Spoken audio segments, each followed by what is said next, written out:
Student welcome once again. आज के मेरे इस वीडियो में मैं टेरिडोफाइट्स की बाकी बची दो क्लास स्फिनोप्सिडा और टेरोप्सिडा के प्रमुख लक्षण डिस्कस करूंगी। सबसे पहले हम लेते हैं स्फिनोप्सिडा। इससे पहले मैंने लाइकोप्सिडा और साइलोप्सिडा के प्रमुख लक्षण आपको समझाए थे। स्फिनोप्सिडा की उत्पत्ति पैलियोजोइक महाकल्प के डिवोनियन काल की मानी जाती है। आप इसमें देखिए, मैंने यहाँ लिखा उत्पत्ति पैलियोजोइक महाकल्प के डिवोनियन काल में होती है। इसमें केवल एक जीवित वंश इक्विसिटम है। ये मैंने जब क्लासिफिकेशन आपको पढ़ा रही थी उसमें भी बताया था कि इक्विसिटम या इक्विसिटेलिस ऑर्डर जो है उसमें केवल एकमात्र जीवित वंश इक्विसिटम है, और शेष जितने भी वंश हैं वो सब इसके अंदर जीवाश्म के रूप में उपस्थित होते हैं, जीवाश्म के रूप में मिलते हैं। यानी लगभग 18 वंश ऐसे हैं जो कि जीवांश के रूप में पाए जाते हैं। तो इस तरह से इस क्लास में 19 वंश हुए, 18 जीवाश्म और एक जीवित वंश। इसका जो पादप शरीर है, इसका जो बीजाणुद्भिद है, वो जड़, तना और पत्तियों में विभेदित होता है।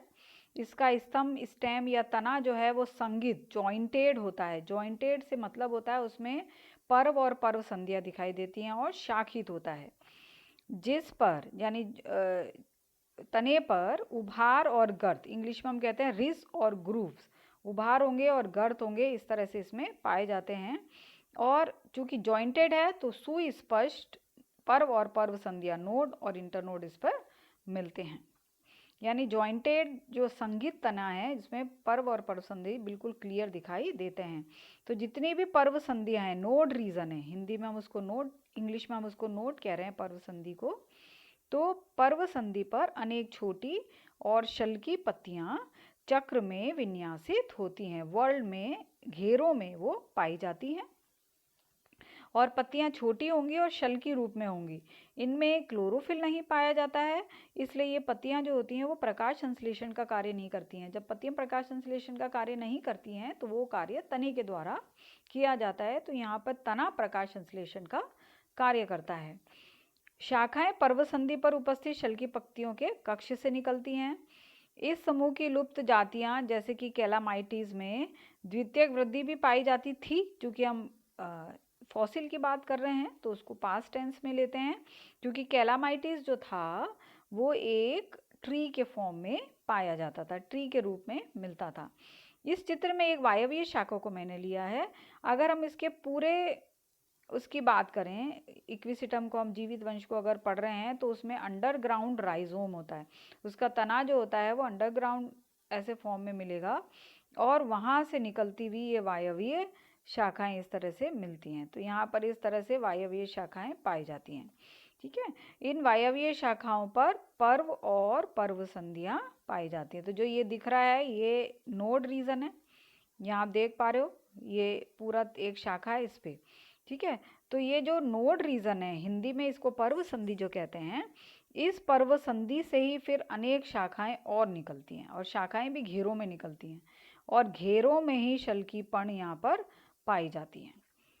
ठीक है, तो यहाँ पर आप देखेंगे, अगर इसमें आप देखिए, यहाँ पर ये नोड रीजन है, ये नोड रीजन है, और ये ऐसे इस तरह से ये जो दिख रहा है ये पत्तियां हैं। यहाँ पर इसकी लीफ हैं, शल की लीव्स हैं, और दो नोड के बीच में ये भाग इंटरनोड कहलाता है, जिसे हम पर्व कहते हैं। और इस पे जो ये धारियाँ आपको दिख रही हैं ये उभार हैं, और इन दोनों धारियों के बीच में जो रहता है वो ग्रूव रहता है। तो रिज और फरो इसके ऊपर पाए जाते हैं। तो जो पत्तियां हैं, जो लीव्स हैं, लीव्स घेरों में हैं, यानी जो नोड रीजन है उसके चारों तरफ ये पत्तियां पाई जाती हैं, और इनकी जो संरचना होती है वो इस तरह से होगी। ये छोटी छोटी शल्की पर्ण होती हैं, और उनके नीचे एक शीथ रहती है जिसे कहते हैं लीफ शीथ, है ना, पर्ण आच्छद इसे कहते हैं। तो सारी पत्तियां जो होती हैं वो आपस में जुड़कर पर्ण आच्छद द्वारा नोड या पर्व संधि रीजन पर लगी हुई पाई जाती हैं, और इन्हीं से निकलती हुई फिर ब्रांचेस मिलती हैं। तो ब्रांचेस भी जो हैं वो इसी नोड रीजन से निकलती हैं। ठीक है, बीजाणुधानियां एक विशेष संरचना में विकसित होती हैं जिसे बीजाणुधानी धर कहते हैं। बीजाणुधानी धर, जो वो संरचना जो बीजाणुधानी को धारण करती है, वो सवृंत होती है, इंग्लिश में उसे स्पोरेंजियोफोर कहते हैं। बीजाणुधानीधर स्तंभ के शीर्ष पर एकत्रित होकर संहत शंकु या स्ट्रोबिलस बनाते हैं। ठीक है, तो यहाँ पर एक बीजाणुधानीधर की अगर मैं संरचना बनाऊं तो एक बीजाणुधानीधर इस तरह से एक छाते के नुमा संरचना होती है इस तरह से। एक इसमें एक डिस्क होती है, ये इसकी एक डिस्क है पेल्ट, और ये इसका एक स्टॉक या व्रंत होता है। ठीक है, तो स्टॉक या व्रंत है। तो ये एक बीजाणुधानीधर है और उस पे नीचे की तरफ, ये इसका लोअर पोर्शन है, नीचे की तरफ यहाँ पर पाई जाती है बीजाणुधानियाँ। ठीक है, तो ये एक स्पोरेंजियोफोर है, बीजाणुधानीधर, जिसमें कि अनेक बीजाणुधानियाँ पाई जाती हैं। ऐसे अनेक सारी बीजाणुधानियाँ जो हैं वो एकत्रित होकर एक शंकु का निर्माण करती हैं। तो इस तरह से एक शंकु जो है यहाँ पर बन जाता है, ये ऐसे एक शंकु बन जाता है और ऊपर की तरफ इस बीजाणुधानीधर का केवल हेड दिखाई देता है, नीचे की तरफ व्रंत होता है, तो व्रंत से ये चिपक जाती हैं और इस तरह से एक कॉम्पैक्ट शंकु का निर्माण करती हैं। जब इक्विसिटम पढ़ाएंगे तब मैं आपको डिटेल में बताऊंगी। अब इसमें जो तने हैं उसमें कौन सा रम पाया जाता है? ठोस रम, जिसे प्रोटोस्टील कहते हैं, और नाल रम, जिसे सोलेनोस्टील कहते हैं। ठोस रम क्या होता है? जब जाइलम फ्लोएम से, जाइलम को चारों तरफ से फ्लोएम घेर लेता है, कॉन्सेंट्रिक रिंग, एक सकेंद्रीय रूप में ये मिलता है, और बीच में किसी प्रकार की मज्जा या पित्त नहीं होती है तो उसे हम ठोस रम कहते हैं। और जब मज्जा या पित्त पाई जाती है तो उसे हम कहते हैं नाल रम। यहाँ आप देखेंगे कि पित्त पाई जाती है। तो इसमें यहाँ पर आप चित्र में देखो तो यहाँ पर एक स्थान दिख रहा है, ये पित्त है। पित्त के चारों तरफ जाइलम, फिर फ्लोएम है, और इसको हम नाल रम या सोलेनोस्टील इंग्लिश में कहते हैं। ठीक है, अब इस समूह के जीवित वंश की जातियां समबीजाणु यानी इक्विसिटम एकमात्र जीवित वंश है, तो होमोस्पोरस जाति इसमें मिलती हैं, और विलुप्त जातियां जो हैं उनमें हेटेरोस्पोरस जातियां भी थीं। युग्मोद्भिद बनता है। युग्मोद्भिद कैसे बनता है? वापस दोहरा दूं, बार बार मैं आपको बताती हूँ कि स्पोरेंजिया बीजाणुधानियों के अंदर जो स्पोर होते हैं, स्पोर मदर सेल बीजाणुधानियों में जो स्पोरोजिनस सेल है वो स्पोर मदर सेल बनाती हैं, जो कि डिप्लॉइड होती हैं, द्विगुणित होती हैं। इनमें क्या होता है? मियोसिस, अर्धसूत्री विभाजन, और अर्धसूत्री विभाजन के बाद एक कोशिका से, एक स्पोर मदर सेल से 4 स्पोर्स का निर्माण होता है, और ये कैसे होते हैं? अगुणित। ठीक है, तो समबीजाणु जातियों में ये चारों के चारों जो स्पोर हैं वो एक जैसे होते हैं। विषम बीजाणु जाति में 2 स्पोर नर युग्मक की, 2 स्पोर नर स्पोर की तरह, और दूसरे 2 मादा स्पोर की तरह काम करते हैं।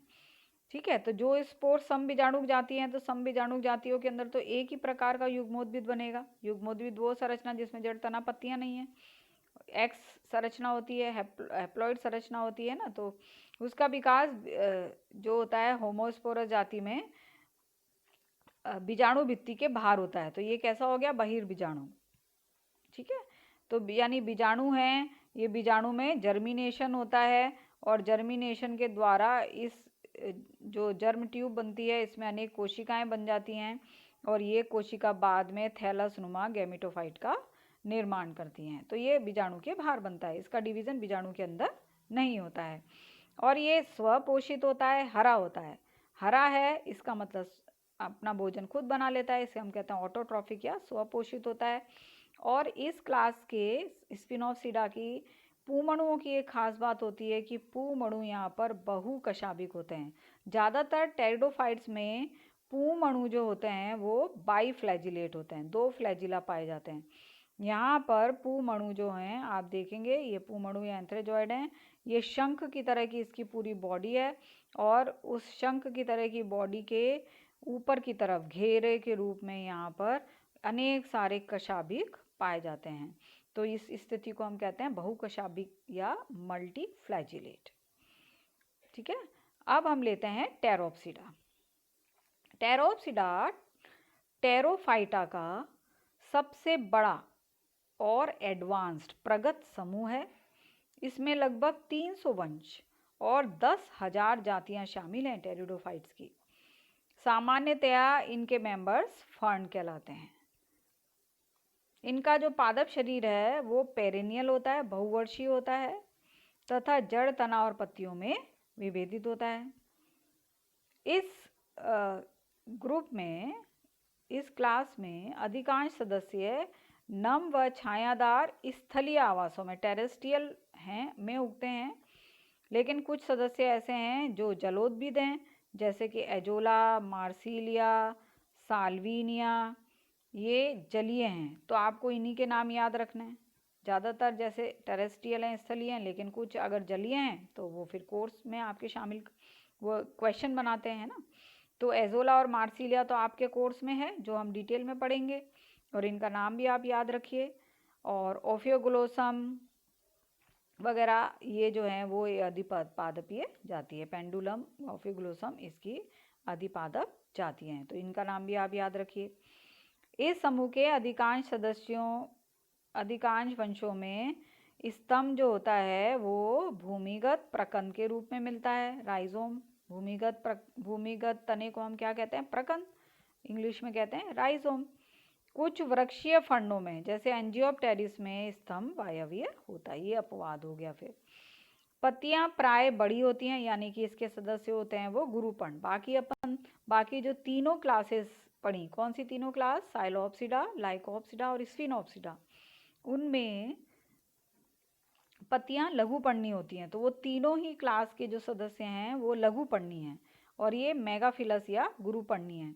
पिन्नेटली कंपाउंड, पिच्छाकार होती हैं, और इन्हें फ्रॉन्ट कहते हैं। इसकी जो बड़ी जो पिच्छक बनती हैं उन्हें हम, इसको जैसे यहाँ दिखा हुआ, इसको फ्रॉन्ट कहते हैं।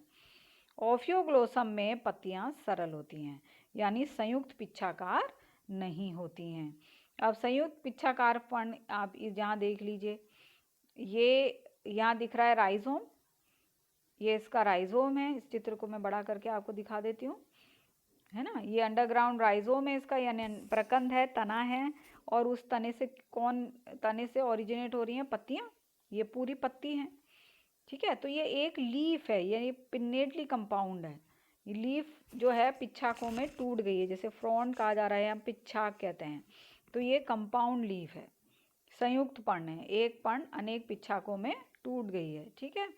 और जो यंग लीफ होती है यहाँ पर, वो सर्सिनेट कॉइल्ड होती है इस तरह से, फिर बाद में ये खुलती है और पिच्छाकों में बदल जाती है।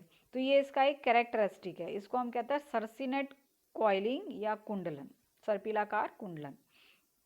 यहाँ जैसे मैंने लिखा है, तरुण पत्तियां सर्पिल रूप से कुंडलित होती हैं, सर्सिनेट कॉइल्ड होती हैं। अब यहाँ पर एक क्वेश्चन अक्सर पूछा जाता है, जब मैं क्लास में भी पढ़ाती हूँ तो बच्चों से पूछती हूँ कि ये जो सर्सिनेट कॉइल्ड संरचना है, ये एक जिम्नोस्पर्म है साइकस, ठीक है, एक जिम्नोस्पर्म है साइकस। उस साइकस में भी यंग पत्तियां जो हैं वो इस तरह से कॉइल्ड होती हैं, ठीक है। तो चूंकि ये तो जिम्नोस्पर्म है, और हम यहाँ पर फर्न जो पढ़ रहे हैं वो टेरिडोफाइट्स हैं, तो फर्न के कैरेक्टर साइकस यानी जिम्नोस्पर्म के कैरेक्टर से सिमिलैरिटी रखना है। तो क्वेश्चन 1 नंबर का ये आता है कि एक ऐसा कैरेक्टर लिखिए जो कि फर्न और जिम्नोस्पर्म दोनों में पाया जाता है, या साइकस चूंकि आपके कोर्स में है तो साइकस का एक ऐसा कैरेक्टर लिखिए जो टेरिडोफाइट्स में भी पाया जाता है। तो टेरिडोफाइट में किस में पाया जाता है? फर्न में पाया जाता है। तो ये याद रखिए आप, ठीक है। कौन सा जिम्नोस्पर्म? Cycas gymnosperm. और फर्न की यंग लीव्स जो होती हैं वो समान होती हैं, दोनों ही सर्सिनेट कॉइल्ड या कुंडलित होती हैं। इस समूह में लगभग सभी प्रकार के रंभ पाए जाते हैं, जितने भी टाइप्स के रंभ हैं। अब नेक्स्ट क्लास मेरी जो नेक्स्ट वीडियो जो होगा वो स्टीलर सिस्टम पे ही रंभों के प्रकार पर ही होगा। तो जितनी भी प्रकार की रंभ हैं वो सभी प्रकार की रंभ इस ग्रुप में पाई जाती हैं। ये एक ऐसा ग्रुप है जिसमें कायिक प्रवर्धन, खंडन यानी फ्रेगमेंटेशन, टूटने के द्वारा, अपस्थानिक शाखाओं के द्वारा यानी एडवेंटिशियस ब्रांचेस के द्वारा, कंद यानी ट्यूबर के द्वारा, या एपोगेमी के द्वारा होता है। ये सब मैं आपको पहले जनरल कैरेक्टर में बता चुकी हूँ। बीजाणुओं का विकास बीजाणुधानी में होता है, ऑब्वियस, बीजाणुधानी में ही बीजाणु बनते हैं, और ये पौधे समबीजाणुक या विषम बीजाणुक होते हैं, यानी फर्न भी, टेरोप्सिडा के सदस्य भी होमो और हेटेरोस्पोरस दोनों हो सकते हैं। ज़्यादातर जातियाँ इनकी होमोस्पोरस ही होती हैं। बीजाणुधानियाँ पत्तियों के उपांतों मार्जिन पर, पत्तियों का जो मार्जिन पर है या उनकी वेंट्रल निचली सरफेस पर समूह में विकसित होती हैं और इस समूह को सोरस कहते हैं। और ये पूरा स्पोरेंजिया जब मैंने पढ़ाया तो एक पूरा सोरस को अच्छे से आपको डिस्क्राइब करके बताया है। ग्रुप ऑफ स्पोरेंजिया, स्पोरेंजियम का समूह जो होता है उसको हम सोरस कहते हैं, जो फ्यूज नहीं होते, एक दूसरे से जुड़े हुए नहीं होते हैं। तो यहाँ पर बीजाणुधानियाँ लीफ पर मिलती हैं, ठीक है। जो पर्णक है उनके ऊपर कहाँ पर मिलती हैं, या तो उनके किनारों पर उपांतों पर मिलती हैं या उनकी वेंट्रल सरफेस या निचली सतह पर मिलती हैं। कुछ जातियों में बीजाणुधानी एक प्रोटेक्टिव लेयर, एक रक्षात्मक आवरण से ढकी रहती हैं जिसे कहते हैं इंड्यूशियम। ये भी मैं पूरा डिटेल में आपको बता चुकी हूँ, अब मेरे पिछले वीडियो में देखिएगा आप, डेवलपमेंट ऑफ स्पोरेंजिया या जनन टेरिडोफाइट्स में, उसमें मैं ये सब क्लियर कर चुकी हूँ। यहाँ पर चित्र के द्वारा और आपको अच्छे से बता देती हूँ। आप देखिए यहाँ पर ये लीफ का मार्जिन पर सोरस है। सोरस क्या है, वापस दोहरा दूँ, ग्रुप ऑफ स्पोरेंजिया, बीजाणुधानियों का समूह। तो अनेक डॉट डॉट दिख रहे हैं, तो अनेक सारे बीजाणुधानियाँ एग्रीगेट होकर, इकट्ठे होकर पत्ती की उपांतों पर, किनारों पर ये दिखाई दे रहे हैं, ठीक है। और जब पत्ती का हम एलएस काटते हैं तो हम इस तरह से देखते हैं, ये लीफ का एक सेक्शन दिख रहा है आपको, ये पूरा एक लीफ का सेक्शन है। और ये जैसे इसका मिडरिब रीजन है, या वेस्कुलर बंडल वगैरह होते हैं, और ये इसके किनारे। तो आप देखेंगे ये किनारे जो हैं वो इस तरह से फोल्ड हो जाते हैं और किसका निर्माण करते हैं, इंड्यूशियम का। और यहाँ पर ये सोरस, सोरस में ये पूरा का पूरा सोरस है, यहाँ से यहाँ तक सोरस है, ठीक है। तो हम बीजाणुधानियाँ कितनी दिख रही हैं, 1 2 एंड 3, तो 3 बीजाणुधानी मिलकर क्या बना रही है, सोरस। तो ग्रुप ऑफ स्पोरेंजिया हो गया। इस तरह लीफ पर ये पाए जाते हैं। नेक्स्ट कैरेक्टर में हम देखेंगे बीजाणुधानियाँ लेप्टोस्पोरेंजेट। लेप्टोस्पोरेंजेट प्रकार पूरा डिटेल एक मेरा वीडियो है इस पर, लेप्टोस्पोरेंजेट और यूस्पोरेंजेट पर। तो बीजाणुधानियाँ लेप्टोस्पोरेंज यानी एक ही प्रारंभिक कोशिका से बनती हैं, या यूस्पोरेंजेट या प्रारंभिक कोशिकाओं के समूह से बनती हैं। तो दोनों ही प्रकार का डेवलपमेंट बीजाणुधानियों का इनमें पाया जाता है, लेप्टोस्पोरेंजेट और यूस्पोरेंजेट। हिंदी में भी हमको लेप्टो और यूस्पोरेंजेट ही कहते हैं। बीजाणुओं का अंकुरण होता है तो हरा और स्वपोषित युग्मोद्भिद बनता है, यानी उसे थैलस या प्रोथैलस हम कह रहे हैं। प्रोथैलस क्या होता है, थैलस या प्रोथैलस, जिसमें जड़, तना और पत्तियां नहीं पाई जाती। चूंकि बीजाणु से बनता है, बीजाणु खुद हैप्लॉइड होते हैं, तो युग्मोद्भिद का निर्माण होता है। तो बीजाणु भी यहाँ पर बहुकशाभिक होते हैं। कुछ आद्य जातियों में जाइगोट से भ्रूण के विकास की प्रक्रिया में सस्पेंसर का भी निर्माण होता है, एक निलंबक भी बनता है। निलंबक का बनना जिम्नोस्पर्म में शुरू होता है, टेरिडोफाइट्स में नहीं बनता। एक एडवांस कैरेक्टर है जो कि जिम्नोस्पर्म और एंजियोस्पर्म से बनता है भ्रूण में, है ना। होस्टोरिया बनते हैं, होस्टोरिया के बाद इस तरह से निलंबक बनता है और नीचे भ्रूण का निर्माण होता है। तो इस तरह से एम्ब्रियो 3 भागों में बढ़ता है। तो यहाँ पर भी ये पाया जाता है। तो ये इसका एक इम्पॉर्टेंट कैरेक्टर है। तो ये कुछ कैरेक्टर ऐसे होते हैं जो इसको एडवांस बनाते हैं, प्रगत बनाते हैं, और इन्हीं से आगे फिर जिम्नोस्पर्म का डेवलपमेंट हुआ, ये प्रदर्शित करते हैं। तो इस तरह से यहाँ पर आज बाकी बची 2 क्लासेस के विशिष्ट लक्षण या इम्पॉर्टेंट जो कैरेक्टरिस्टिक्स हैं मैंने आपको बताए हैं। इनको ध्यानपूर्वक पढ़ लीजिए और याद कर लीजिए।